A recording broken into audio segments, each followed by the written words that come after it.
아니하는 자나 또는 그 형제를 사랑하지 아니하는 자는 하나님께 속하지 아니하니라. 아멘. 말씀을 전하기 전에 잠깐 부탁을 드리겠습니다.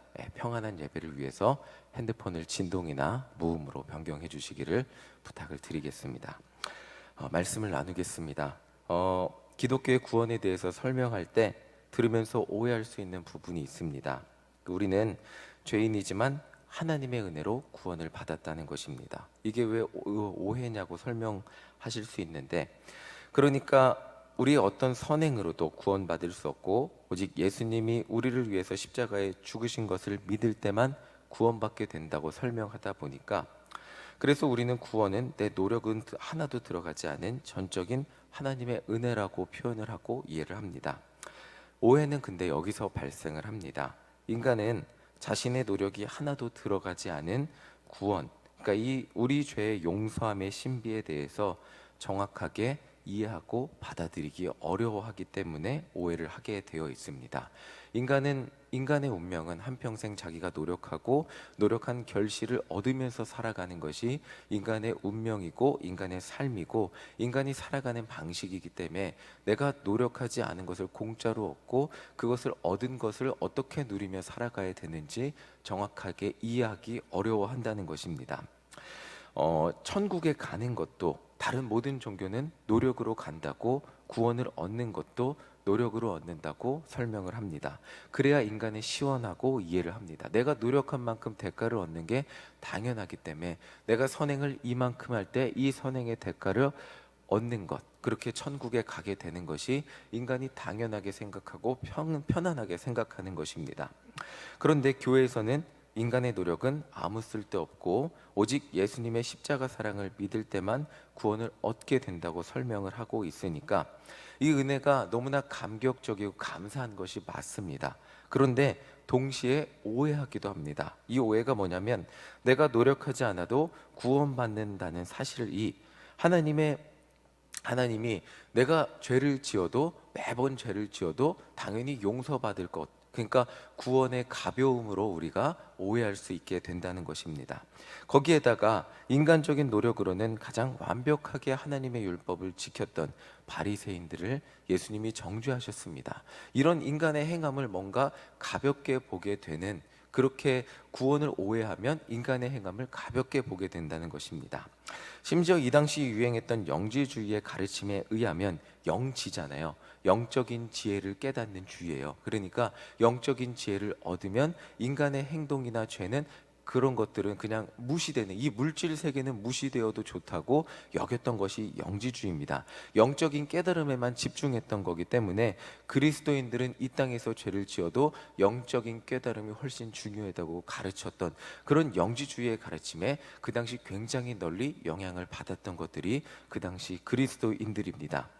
예수님의 십자가는 내가 어떤 죄를 지어도 나의 죄를 용서해 주시는 능력이 있기 때문에, 그렇기 때문에 매번 우리가 죄를 지어도 예수님의 십자가가 우리를 용서해 주기 때문에 죄사함의 감격과 감사가 너무나 가볍게 여겨지는 오류를 범하게 된다는 거죠. 동시에 영적인 지혜를 깨닫게 해주는 그 십자가의 능력이 우리에게 영적인 뭔가 대단함을 깨닫게 해주는 것 같은 그런 느낌이 있기 때문에 그리스도인들의 선한 삶이라는 주제는 강조되지 않고 넘어가기가 쉬웠습니다. 중요한 것은 영혼의 구원이지 선한 삶이 영혼 구원의 근거가 되지 않는다고 여겼기 때문입니다. 그 말이 맞죠?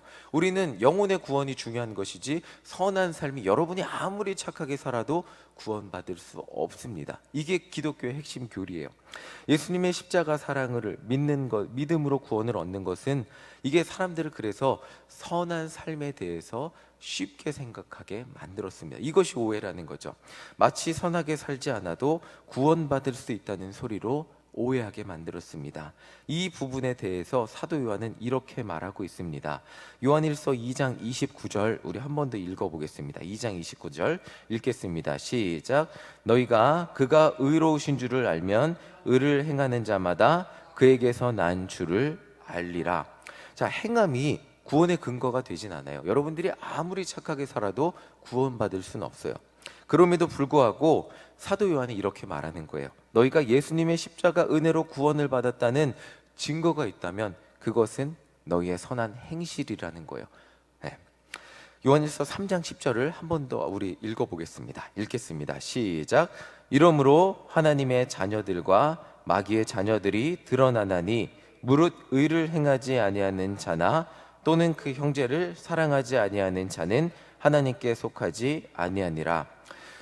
사도 요한은 이렇게까지 설명해 주고 있습니다. 하나님의 자녀와 마귀의 자녀들이 드러나는데 우리가 이를 보고 알 수 있는, 구분할 수 있는 방법은 하나님은 의를 행하는 것과 형제를 사랑하는 것, 이렇게 그 사람의 행실을 보면서 하나님의 자녀인지 아닌지 알 수 있다는 거죠. 그러니까 우리는 선한 행동으로 구원받지는 않았어요. 우리가 여러분들의 저의 선한 행동으로 구원받을 자격은 없죠. 그런데 우리가 구원받은 근거는 예수님의 십자가 죽으심과 부활하심으로 말미암아 죄 용서함을 받고 이제 우리 안에서 하나님과 함께 하시는 성령님의 능력과 함께 살아갈 수 있는 존재가 되었다는 거죠. 자, 이것이 구원받은 자의 내적 변화입니다. 우리 안에 구원받았다면 내적으로 변화가 일어나요. 그냥 내가 구원받았는지 안 받았는지 모르겠다는 게 아니고, 구원받았다면 한 가지 공통적인 질문에 예라고 해야 됩니다. 예수님이 여러분들의 죄를 위해서 죽으셨음을 믿으십니까? 아멘이시죠? 네, 내적 변화가 이거는 세상 사람들한테 물어보면 절대 예스라고 못해요. 네, 예수님을 믿지 이 자리에 앉아있지 않은 일반 사람들 붙잡고 예수님이 당신의 죄를 위해 죽으셨음을 믿으십니까? 라고 하면 절대로 예라고 못해요. 이게 별거 아닌 입술의 고백인 것 같아도 엄청난 내적 변화입니다. 예수님이 나를 위해 죽으셨다고 마음으로 믿고 입으로 시인하는 게, 이런 내적인 변화가 나타났다면 우리 안에 누가 주인이 된 거죠? 예수님이 주인이 되셨고, 그렇다면 예수님이 내 삶의 주인이라면 외적인 행함의 변화가 반드시 나타날 수밖에 없다는 것이 사도 바울의 가르침이라는 것입니다. 예수님을 믿었으면 당연히 변한다는, 이게 변해야 합니다 라고 겉면의 말씀이 아니고 마음으로 믿어서 변화가, 예수님이 내 마음의 주인이 되셨다면, 주인이 내가 아니고 예수님이 되었다면 삶은 반드시 변화가 나타난다는 것이 사도 바울의 가르침이라는 것입니다. 필연적으로 나타날 수밖에 없다는 것이죠. 이거를 거꾸로 말하면 여러분들 삶에 선한 행실이 삶에서 나타나지 않으면 그 내면이 주인이 아직 변화되지 않은 것이고 구원받은 자녀가 아닐 수 있다는 것입니다. 사도 요한은 마귀의 자녀라고까지 말하고 있습니다. 그 이유는 예수님을 영접한 사람의 삶의 변화는 필연적이기 때문입니다. 이게 뭐 하면 좋고 안 하면 안 좋고, 우리가 마음으로 구원받았으니까 삶이 변하면 좋고 변하지 않으면 좋고 옵션이, 선택이 아니라는 거예요. 내 마음의 주인이 바뀌었다면 필연적으로 우리의 삶이 바뀔 수밖에 없다는 것입니다. 자, 이렇게 예를 들어보겠습니다. 최근에 셋째가 태어났죠.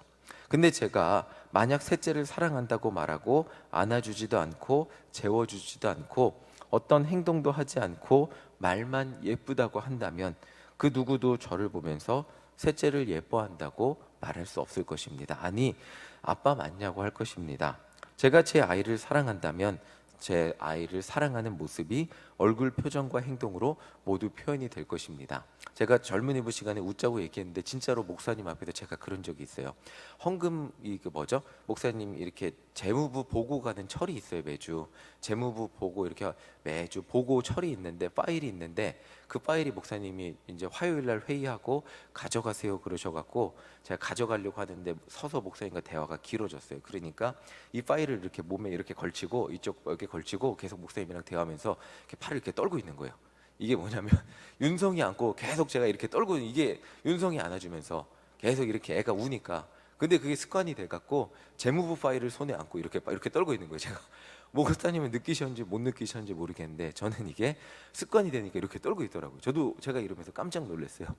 이게 제 아이를 사랑한다면 안아주기도 해야 되고 재워주기도 해야 되고, 애가 안 자요 밤에. 그럼 저희 아내가 혼자 재워주다가 너무 힘드니까 제가 데리고 가서 재워줍니다. 그러면 노래를 30분간 불러도 막 마지막 순간에, 잠들기 마지막 순간에 제일 크게 울더라고요. 막 30분 동안 안으면 애가 어느 정도 크니까 이제 한 몇 킬로인지 정확히 모르겠는데, 예, 팔이 뻐근하더라고요. 이게 어느 순간 이렇게 잘 안 굽혀질 정도로 뻐근하더라고요. 근데 그럼에도 불구하고 아이를 안고 재워주고, 또 아이한테 사랑을 표현하고, 이게 제 마음에 아이한테 사랑한다고 말만 하고 난 피곤하니까 여보가 재워라고 한다면 아빠가 아닐 수 있다는 거죠. 사랑한다면 제 마음의 사랑이 당연히 행동으로 나타나는 게 사랑이라는 겁니다. 지금 사도 요한이 말하는 것은 그런 거예요. 예수님의 사랑으로 구원받은 여러분들이 구원받았다고 입으로 시인한다면 당연히 예수님의 사랑의 삶으로 나타나지 않겠습니까? 나타나지 않는다면 여러분들 그것이 진짜가 아닐 수 있다는 말입니다.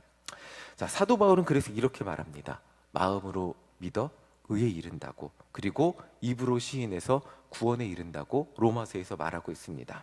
이 당시 로마 사회에서 입으로 시인하는 게 말로만 하는 거라고 할 수 있는데, 요즘은 말로만 할 수 있죠. 그렇죠? 예수님 믿는다고 말로만 할 수 있는데, 그 당시에 예수님 믿는다고 입으로 시인하는 거는 순교를 각오하는 행함이었어요.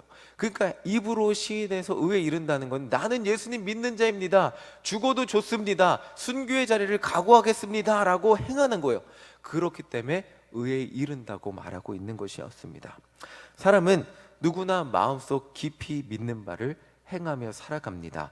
자녀가 우상이면 아무리 자기가 어떻게 말한다고 할지라도 자녀를 위해 살아갑니다. 돈이 인생의 우상이면 자기의 행동을 어떻게 포장한다 할지라도 돈을, 결국에 보면 돈을 위해서 살아갑니다. 성공의 인생이 우상이면 어떻게 포장을 해도 결국의 행동을 보면 성공을 위해 살아가죠. 인간은 너무나 머리가 좁기 때문에 말로 너무나 예쁘게 포장을 하지만 결국 그 사람의 삶과 행동을 보면 그 사람이 무엇을 믿고 무엇을 위해 살아가는지 알 수 있게 됩니다. 그리스도인이 마음속으로 깊이 믿는 것은 예수 그리스도가 돼야 한다는 게 아니죠. 그리스도인이라는 것 자체가 예수 그리스도를 마음속 깊이 믿는 존재이고, 그 사람이 예수 그리스도를 위해 살아가는 모습이 결국 행동으로 나타나게 된다는 것이죠. 그래서 사도 요한은 이렇게 말하고 있습니다. 18절 함께 읽어보겠습니다. 18절입니다. 함께 읽겠습니다. 시작. 자녀들아, 우리가 말과 혀로만 사랑하지 말고 행함과 진실함으로. 이게 너무나 당연한 거. 이게 옵션이 아니에요. 하면 좋은 게 아니고, 예수님을 마음으로 영접한 사람들은 너무나 당연한 거. 이거는 그냥 하는 거예요. 이렇게 살아야 되는 거죠. 왜? 예수님이 우리 마음의 주인이시고 우리의 삶을 주장하시고 계시기 때문에. 죄인인 인간은 너무나 머리가 좁기 때문에 마음속 믿지 않는 것도 말로 믿는 것처럼 표현할 수 있습니다. 그래서 사도 요한은 행함과 진실함으로 우리가 사랑해야 된다고 알려주고 있습니다. 16절 우리가 함께 읽어보겠습니다. 16절 읽겠습니다. 시작. 그가 우리를 위하여 목숨을 버리셨으니 우리가 이로써 사랑을 알고 우리도 형제들을 위하여 목숨을 버리는 것이 마땅하니라. 예수님이 우리 마음속 주인이라면 이런 증거가 나타난다는 거예요. 여러분들 구원받은 주님의 자녀입니까? 무엇이 증거냐면 형제들을 위해서 말로만 하는 것이 아니고 행함으로 사랑하는 것이 구원받은 사람의 증거라는 것입니다. 형제를 사랑하는 것은 내 것을 주는 것입니다. 17절을 읽진 않았지만 이렇게 말하고 있어요. 형제의 궁핍함을 보고도 도와줄 마음을 닫으면 하나님의 사랑이 어찌 그 마음에 거하겠느냐라고 말하고 있어요. 형제를 사랑하는 것은 내 것을 주는 것입니다. 예수님이 우리를 위해 생명을 주셨기 때문에 예수님이 나를 사랑한다는 것을 깨닫고 영접할 수 있게 되었듯이, 형제를 사랑하는 것은 내 시간, 재능, 관심, 기도, 물질 등등을 내가 상대방에게 줄 수 있는 것들을 주는 삶을 살아가는 것입니다. 어찌 보면 구원이라는 것은 그런 것입니다. 나를 위해 내가 내 인생을 책임지고 한평생 내가 나를 위해만 살고 다른 사람이 나를 도와줄 것을 기대하지 못하고 나만을 위해 내 힘으로 살려고 했던 내 인생에서 구원받아서 예수님이 내 인생을 책임져 주시는 것을 믿고 언제나 나의 삶 가운데 만나와 메추라기를 공급하여 주시는 것을 믿고 마르지 않는 삶이 되어 주셔서 내 삶을 책임져 주시는 것을 믿고 내가 가진 모든 것을 세상 사람들을 위해 나누어 줄 수 있는 삶이 되는 것이 구원받은 삶이라는 것을 묵상해 보게 됩니다. 그렇게 살아갈 때 하나님께서 나에게 더 큰 복을 주신다고 간증하며 살아가는 것이 구원받은 자녀이겠죠. 자, 이것이 구원받은 백성입니다. 오늘도 내가 나의 삶을 막 열심히 책임지려고 했는데 나는 이만큼 모았습니다, 이만큼 가졌습니다 라고 자랑하는 것이 아닌, 내가 이렇게 많이 나누어 줬는데 하나님은 나에게 더 많이 나누어 줄 수 있도록 내 삶에 복을 주셨습니다 라고 고백하며 간증하는 우리 모두가 되시기를 간절히 소망합니다. 주어도 더 많이 줄 수 있는 삶이 되었습니다. 주는 기쁨이 더 크다는 것을 깨달았습니다. 이렇게 고백하는 하나님의 자녀가 되시기를 간절히 소망합니다. 정말 주는 기쁨이 얼마나 큰지 느끼며 살아가게 됩니다. 정말 우리 성도님들, 근데 제가 이렇게 성도님들께 사랑을 주었을 때 목사로 살아가면서 가장 기쁜 것은 우리 성도님들이 저를 사랑해 주는 것을 느끼며 살아가게 됩니다. 제가 많은 우리 부목사님들도 만나잖아요. 그러면 많은 부목사님들이 담임 목사님과의 관계 때문에 힘들어하는 부목사님들이 너무 많아요. 어제도 연애 갔다 왔는데 막 고개를 절레절레 힘들고 막 이렇게 맞추는 게 힘들어하는데, 저는 담임 목사님과 어제 저녁 식사를 했거든요. 근데 너무 기쁘고 즐겁더라고요. 담임 목사님과 인격적인 관계를 맺고 담임 목사님의 사랑을 받을 수 있음에 참 감사합니다. 또한 성도님들의 사랑을 받으며 사역을 할 수 있음에 감사합니다. 그리고 저도 담임 목사님을 사랑할 수 있음에 감사합니다. 이 모든 것들이 관계이고 이 안에서 사랑을 주고 받을 수 있는 이 모든 것들 때문에 참 감사한 모습으로 사역을 할 수 있게 됩니다. 한 목사님이 저한테 이렇게 말씀을 하셨어요. 마 목사님은 행복해 보인다고, 그리고 담임 목사님과 같이 있으면 참 좋아 보인다고 말씀을 해주셨는데, 저는 그렇게 얘기를 했어요. 실제로 제가 미국 교회에서 사역하는 게 너무너무 힘들었습니다. 마음의 상처를 많이 받았는데 일신교회 와서 많이 회복이 됐고, 참 성도님들도 사랑을 해주시고 담임 목사님도 사랑을 해주셔서 많이 제가 힘들었던 것들이 회복이 되고 참 목회의 즐거움을 깨닫게 되었습니다 라고 진짜 그 목사님께 그렇게 얘기를 했어요.